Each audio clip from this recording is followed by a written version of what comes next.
you for being here this morning. I know it's a crazy time of year, it certainly is for us.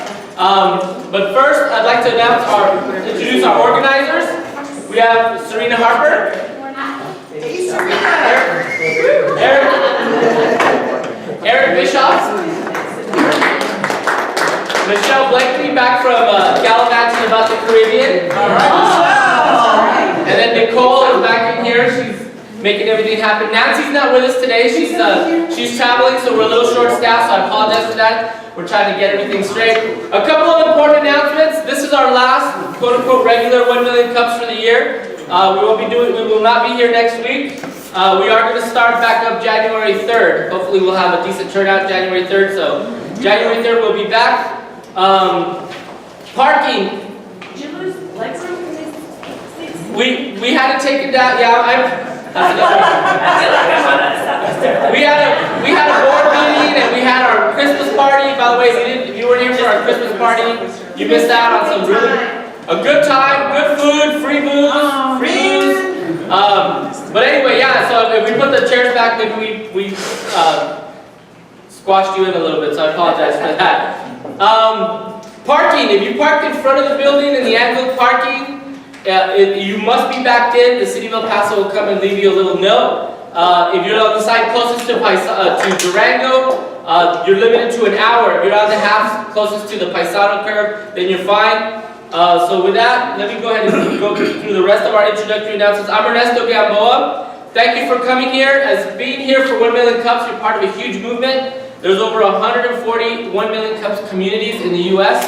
The goal being that one day soon we'll be able to say we've drank 1 million cups of coffee while discussing entrepreneurship.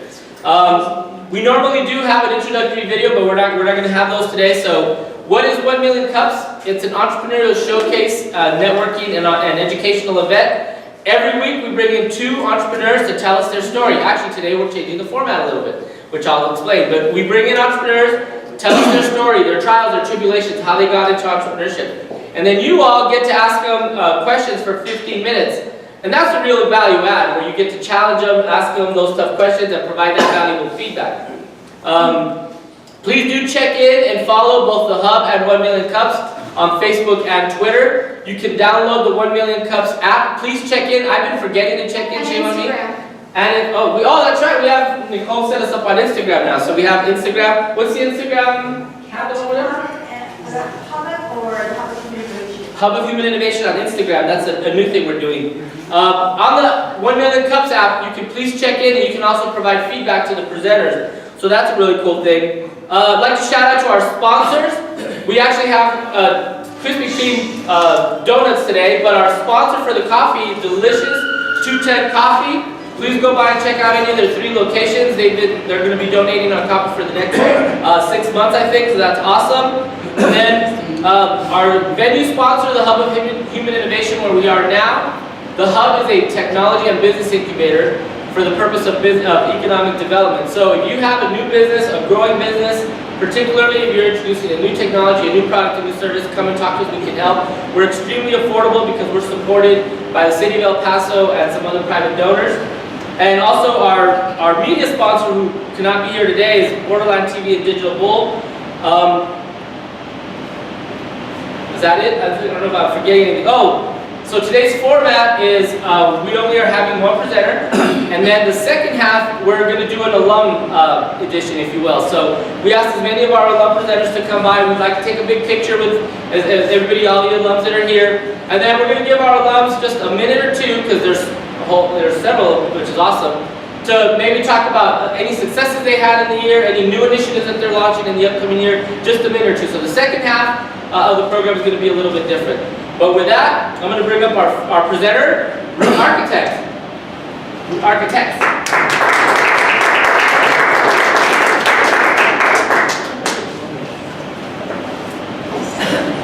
There we go. Yeah. But if not, we'll have Nicole address next. Okay. Good morning, everyone. Good morning. My name is Samuel Lopez. I work with Root Architects. I'm the project manager and designer for the firm. Just to give a little background history of myself, I always wanted to be an architect. I just didn't know how difficult it was going to be at this point right now doing it. I love what I do. It's tedious, it's hard, but it's very rewarding. I was asked to come present to you all today because with businesses, with people, I do a lot of commercial, do a lot of restaurants, bars. With that, we have a lot of people that come in, but we're in the process of getting their project to fruition. And it's very difficult to get them to that point. People will come to us halfway through and, the city already gave them, already shut them down, and, they have all these, now they have to go back and get permitted again and do it the correct way.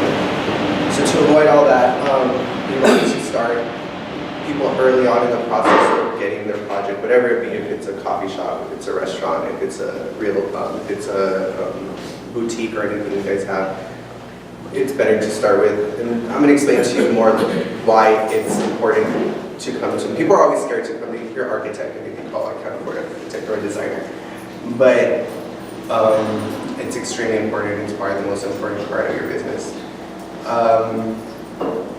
I'll explain this in a second. I started, I went to Texas Tech University, and then I never anticipated actually working in El Paso, wanting to be an architect. I thought I was going to have to move and work in a bigger city to do what I love, unfortunately.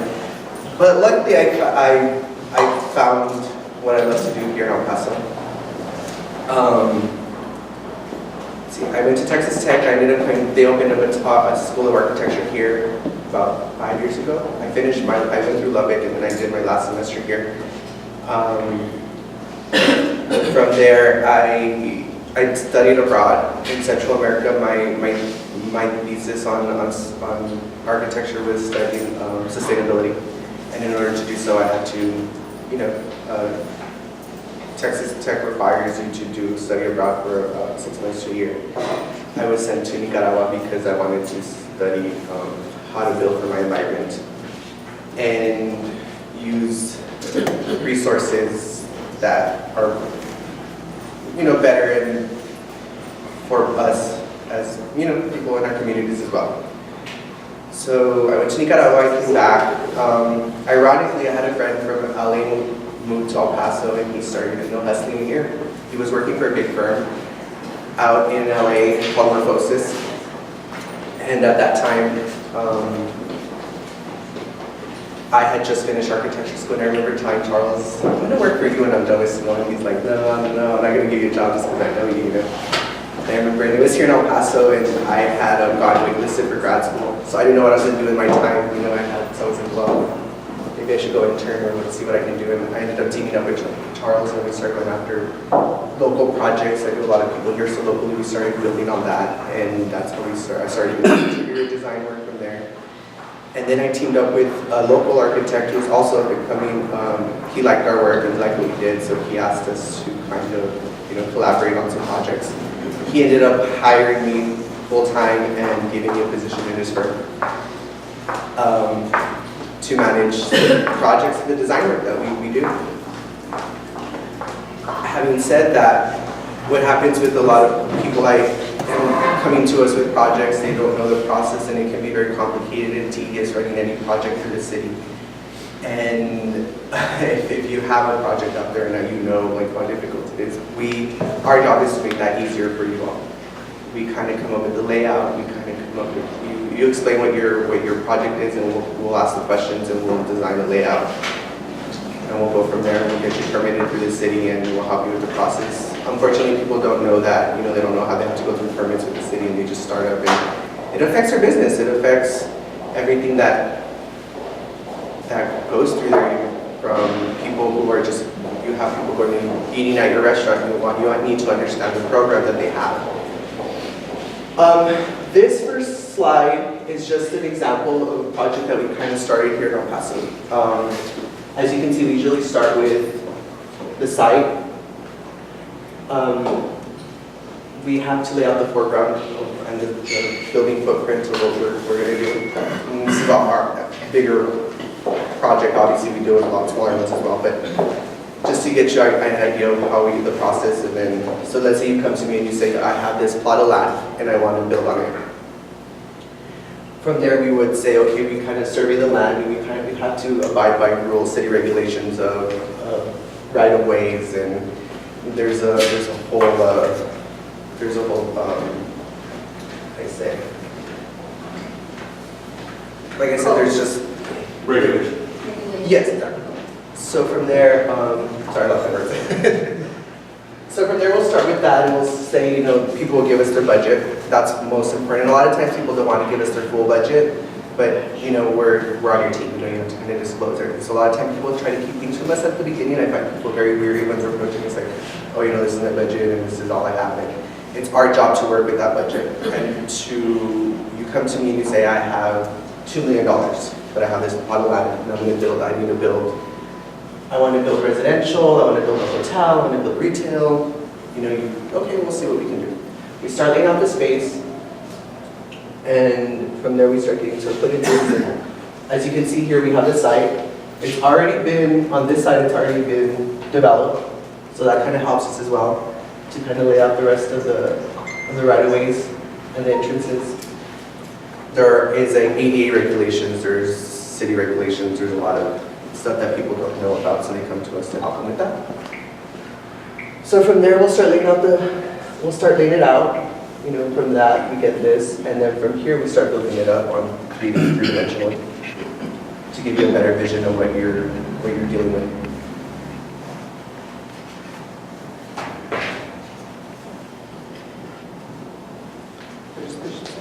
To the right,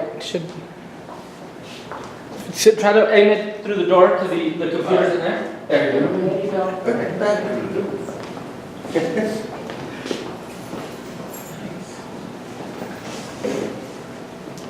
Okay, I think it was too long. Okay, so here we came up with the apartments, the total apartments, parking structure, because you need a certain amount of parking as well. Since it's going to be a mixed-use development, we have the hotels, we have parking structure for hotel. And I think there should be retail on here as well, but I don't see it. This is just how we go about the programming of walking you through the process. And the costs and the etc. From here to programming, we go through the phases. So you start with programming, you start laying out the space. Schematic design, design development, construction documents, and construction administration. We go through all those phases in any project. Here it's how everything is affected. Now to give you a better example of what we do and why I'm here and why it's important, this is a good example. This is probably one of our most successful here in El Paso. When I started with Root Architects, time in Montecillo was under development, and I got to jump on board and help with that project as well. What's important about time is that we have a lot of developers come to us. They just want to build to make profit. Obviously, anybody does. It's the game. It's the name of the game. For us, it's our job to kind of also keep people's health into consideration, how people are integrating with the community, and how we are affecting any development. It's our job to kind of gear those developers in the right direction, not just to make typical commercial boxes. It's not healthy for people. We do the same job, but we actually take the time to be creative in the spaces. We help developers develop not just your typical shopping center. So with Time, I don't know if you've all been there, but Time in Montecillo was a good project, and we worked with Baniawa Group on that project. They are the owners of Crave, all the Craves in town, Independent Burgers. They own all these restaurants. But they did what I noticed with them, and this is where their success comes in, is that they know the benefit it is to pay for marketing and branding, to pay for good designers, to pay for, because it all comes back. That's where people, I think, kind of jump, and they want to jump straight to the success instead of having to walk through all through the process of it. And it's like they say, you have to spend money to make money. Right. And this group has allowed us to kind of work with them and give them our ideas on developing. They started with, Octavio Gomez started with he's now the owner of Banyawa, one of the owners, and he started with 1914 back in the day. He started with this little club, and now he's owned, now he's going into bigger developments. But he knows the process and how important it is to have designers like us give him feedback on what he's trying to do as well. Having said that, with time, the concept is really cool because it allows people to, it has 2 restaurants, a coffee shop, and 30 seconds. That's it. Hey, you guys want to let him just go on? Okay. I'll try to see it from here. I don't know, sorry.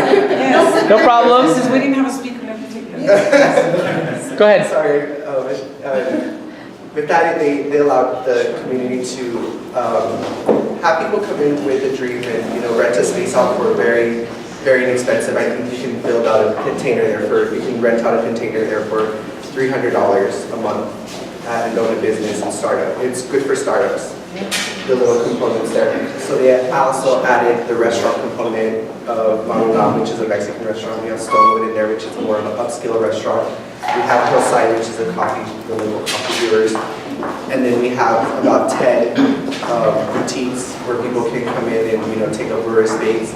We also utilize the shipping containers in there, and people seem to love that. And they're resourceful. Like I said, it helps the community with people with dreams and visions to kind of get their business up and running. Here are some photos of this on site. The red is the restaurant component, and the black is the commercial boutiques and stores. They have a lot of markets there as well. So we started with this, and time ended up being very successful. When Banyawa Group came in, they just had an island there and wanted to see what the developer, they asked the developer, well, I want to see what you guys can do. The developer being Mr. Richard Aguilar, he asked them they had a little island to design something on there, to do a project on there, and I guess he was putting them to the test. He wanted to see what they could do, and this is what we developed. From there, he actually ended up liking it, and he invested in what is the next slide, which is currently just being finished. We extended to this area now. So this is time, we want to see we extended down to this area. And this project is very special, it's my baby. It's my first full-blown building that I got to design and work on. So I'm very proud of it. It was an extension of time. Except here, Richard Aguilar wanted to do more of offices instead of restaurants and incorporate that into time as well. So here's a rendering that we worked on. This is all for offices. We're renting right now. I think a couple of them have already been rented. This is where it's at right now. They actually just finished doing some murals on these containers here. But as you can see, it's going to have outdoor patio spaces. Very green. This hopefully in a couple of years will be full of vines growing through it, and then there'll be a rooftop terrace up there where you can hang out. And these are people's. I know Drip Drive went into here recently, and these are slowly being rented. Finding out what their offices are up here now. Their major offices are on the third floor there.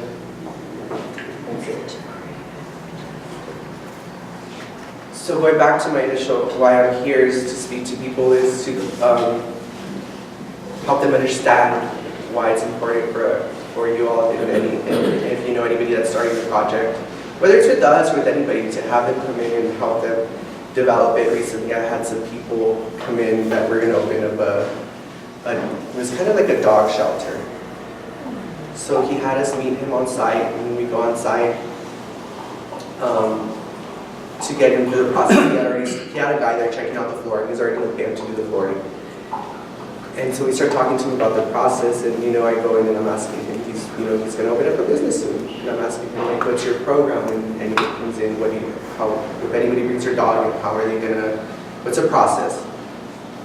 Unfortunately, the gentleman didn't know his process, he didn't know his program, he didn't know pretty much any of that. So I'm there thinking like, how, if we're going to design this layout for you and you don't know your process, like, so we now have to walk him through the process. So that's everything in my dog. I'm really here. And from there, where do you do from there? So I had to walk through the process and start laying it out. But that's just an example of, you know, and it's not anybody's fault. It's something that people forget. And they see the end goal, but they don't know the process of getting there. And it's our job to help people get to to get the project up to fruition. And so if you know anybody that's opening new businesses and they need help, send them our way. We can help them in any way. Great. Is that take questions? I knew there was 15 minutes of questions. So you help people with their business plan? Not necessarily. We don't like write out their business plan. It's more so actually the physical element of it, you know, with the process. And I think when people come in, they start seeing, if people don't have a business plan in the beginning, they'll definitely have to talk to us. They'll definitely need to get one. They'll start working with it. But it's extremely important. And you give them ideas? Yes, we absolutely help them do it. Well, yes, we do. Okay, so that's definitely on the space. If somebody had like a concept or a rough idea like that, without anything else, what could they do to bring that in and you can make a rendering of it? How would that process? Yeah, it's definitely a process. First, I mean, I have to get on my bearings and I have to understand what you're trying to do. Like if you see the first slides, they come to us with, let's say our client bought this plot of land, and all he has is this vision of just having a hotel, let's say. We have to kind of just take our steps back, and it's a huge process. We'll start with, that's why we go through programming first, and then we'll start with the schematic design, we'll start looking it up, and then we start with the design development, and we'll go from there, and we'll start really putting at it. But it takes some time, it definitely does. So to get to a rendering like this, that's probably because we've already established everything else we need to get from there. If you need to get that without having any, giving us any, it's kind of impossible. That's a realistic rendering. We can give you more or less a conceptual idea. That'll come more in the form of maybe like sketches and maybe like other 3Ds, but it won't be as detailed as a rendering. So was it like about a few month process depending on your time schedule and other constraints? Yes, that was more of already a finished rendering. So we were already done with the project. So I kind of just went and started playing and putting some renderings on it. But yeah, it's definitely a process to get it to a rendering. Is there a lot of commercial that you're doing? Do you also do residential? And can you tell when they already have a house and they want to rebuild it or modify the? Oh, definitely. Yeah, we usually do more commercial. We've done a few custom homes that I've worked on. But mostly our clients come in looking for commercial work. I don't have a problem doing residential. It is a lot more tedious than that. For us at least, to work one-on-one with the client, because it's our home, so it's going to be a little bit more difficult. Yeah, it's definitely more personal. And for us to understand, I had to sit down and have coffee with you and understand you as a person and what you like, and it's definitely. I don't want to just design something for you to live in, and it's not how you want to live. It needs to make sense to you as an individual. Definitely. Yes, sir. How much does your personality go into? Design. Like an artist, right? You can always go, oh, this is so-and-so, like Frost was doing the architect downtown. You can tell that he had his own personality that was put into it. We definitely have a nice aesthetic of what we do, and I think people will see it and they'll come to us for that. I don't like to, when I get a project, yes, it's going to be a lot of me, a lot of my feedback, but at the end of the day, we're designing for our client.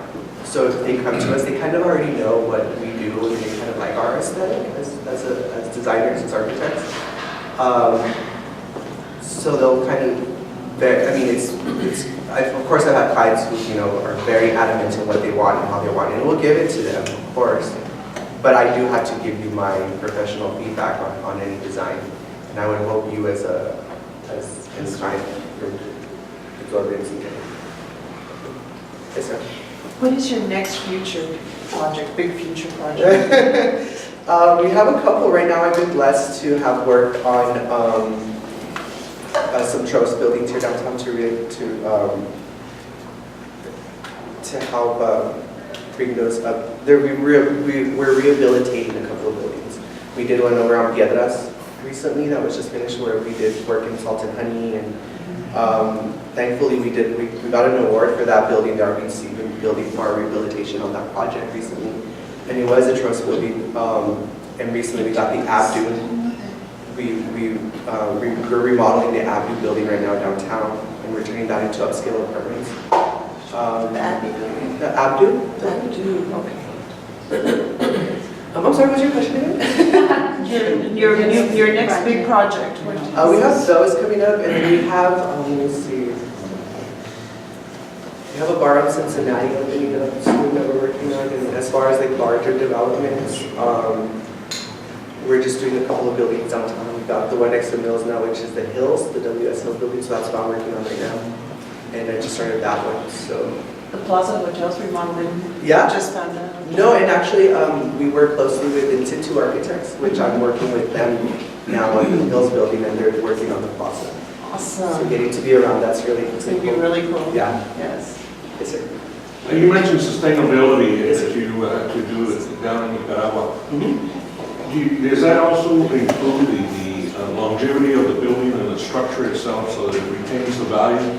And also included in that, in order to qualify for some of the government programs, do you also include internal air quality, the water type of quality, to keep it into a green system? Do you do that and stress that? Yeah, we do. And unfortunately, it's very difficult right now because to do basically anything green costs a lot of money, but it's like upfront costs usually are quite a bit. But the longevity, like you're talking about, at the end of the day, it ends up being a lot more economical for our clients and for people. So yes, we do stress that a lot. My principal architect is, he has his license to be able to design anything. I haven't gone that extensive yet, but it's a whole process. I mean, that in itself you design it and then you have to also add that component to it. So that's for us, it becomes that much more tedious to be able to get through the state, through the nation to go through those processes. But at the end of the day, it's definitely worth it. And we do stress it a lot with our clients, especially building, like I said, building our environment. We try to use a lot of local, everything. One last question.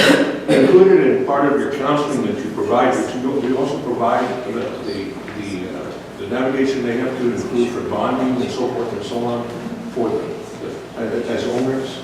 Oh, absolutely. Yes. We have to, and people don't know, like, are you talking about, like, through this, getting it, closer to through bonding and getting some funds back as well? Yes, we do. It's a whole other process as well, like I said.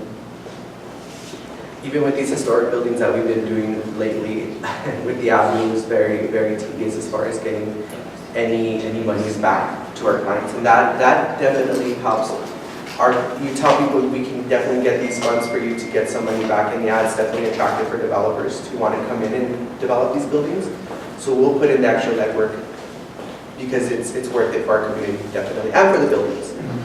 Yes, sir. Are you finding less competition? Because I knew one time we used to have a lot of architects from out of town, like Dallas or Houston. And are you finding a certain percentage now that's being done local?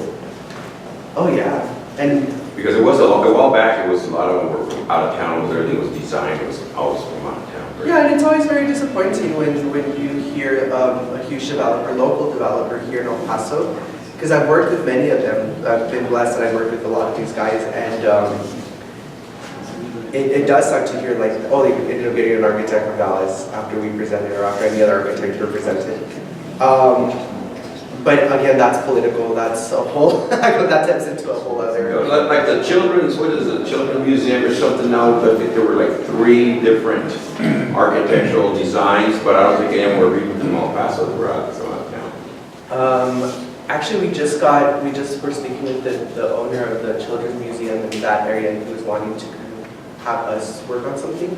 But again, yes, he was getting architects from elsewhere to my knowledge, I know they want to develop that area, which would be great if anybody local got it, absolutely. Yes, sir. Are there a lot of other architectural firms here in town? Yeah, there are. There definitely are. But like I said, I think all of them have their specialty. And their aesthetic, so it depends what you're trying to do as well, and you as a person, what your style is, and what. But we like to. We have, like I said, we have our own aesthetic. If you look at our portfolio of work, it kind of everything kind of ties in together, obviously. But yeah, there are a lot of other architects here. I'm sorry. What type of federal work have you ever done, and what was the part A and part B? What was the most difficult project you had, and why? As far as federal work, I haven't done any federal work yet. Like I said, most of me at the firm, it's been my projects have been a lot of commercial and some residential. My most difficult project has probably been that Pietas building at 801 to get rehabilitated. Beautiful, cool building, but again, it was a mess. When we got it, it was like we got the as-built, and I went off drawing out the as-built, and then as soon as I got to the site and started verifying dimensions, I mean, it was all off. So that's usually the most difficult part when we get existing buildings, is because we have to draw what's existing and match it, and then go back and you're going to keep coming back and forth because nothing's matching up, as opposed to creating something new. It's just, you just design it however you want it. That building was extremely difficult because in the plans, after we started under construction, we started knocking down walls, and we started, there was beams and columns in between walls that we weren't aware of. There was plumbing that wasn't there when we were aware of, and there had been decades of stuff in that building. And as my dimensions were off, and the owner was upset at me for some stuff that went on, but again, it's part of the process. But so far, it's been one of our most rewarding as well.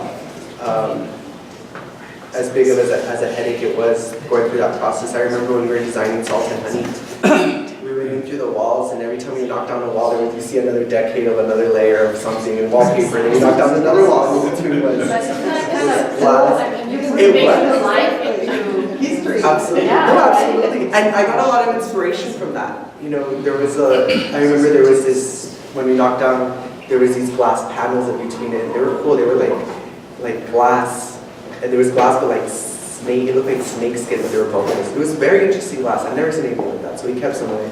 And then we knocked down another layer, and then there was wallpaper from, who knows, from like 1950s. So that wallpaper kind of helped us also with the theme of the restaurant. Do you guys go into the construction part of it? I know that, I think in Mexican Juarez, the architects also do the construction. Yes. And what I was looking at is do you pick the contractor, or do the contractor picks you? Actually, the client picks their contractor. They have the liberty of doing so. This is where I think also people kind of get confused about what our job is. And, we have engineers who we work with closely, but it's a separation. I am not a contractor. I am not an electrical engineer. I'm not a plumber. I can do those plans, but they're not certified. You would have to run them through electrical engineer, plumbing, your contractor. Surveyors. Exactly. What we do is we call design build, and we like to design build because yes, we will design it and we will build it. And yeah, I've been having a lot more fun lately being on construction and dealing with construction. But that's where people kind of don't understand when they come to us. You can hire us, we'll give you a price to do your whole packet, but you have the liberty as a client to find your own electrical engineer, your own plumber, your own mechanical engineers, and your own contractors. If you don't like our price, if you want to just hire us to do design work, then we will do the design work, but we will hand it off to any contractor, and he's liable for the project at that point. Okay, we have time for maybe one more question before our final question. One last question for Root Architects. Did you design that facade there at Pietas? That's very impressive.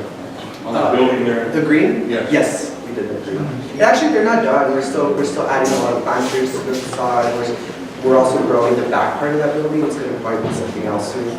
So we have, we're actually trying to trying to develop that whole area as well. So we have some developers that are working on it right now. And then, Okay, and always the last question, what can we as a community do to help you? like I said earlier, it's very important if you know people or if you yourself are wanting to start a project, is just to get educated on how to do it before you just jump ahead and do it. If you can help the community and you can help us out, it'd definitely be that. Just let people know, you know what, you might want to talk to an architect, a designer if you have these projects, because it is extremely important, and for themselves. If they're going to open a business, we're not in the business to have any project or any business close in 6 months. If somebody comes to us with a project, we're going to tell you know what, it's going to cost you this much, we're going to be honest with you, but we're going to develop it and it's going to work, because that's our job.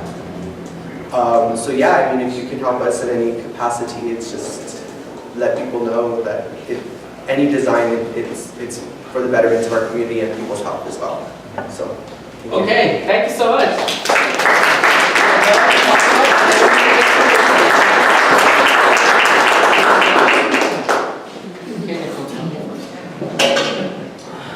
Ms. Esther, you want to get in on this? Of course. Y'all don't know this, but Esther, one of our organizers from the very beginning, is actually Sammy's mom. So.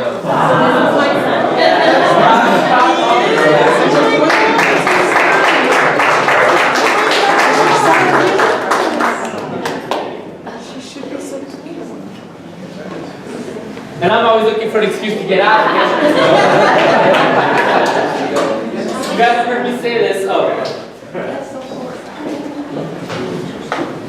I have a face for radio and a voice for print, so I'm doing well. All right, now we have a little bit of time for some community announcements. Does anybody in the audience have any announcements?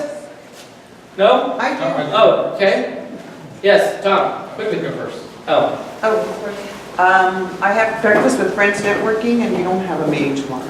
So no breakfast with friends tomorrow. Resuming January 4th with January Dr. 4th. Viescas, the owner of Bull's Gym, so you can start the year getting fit. All right.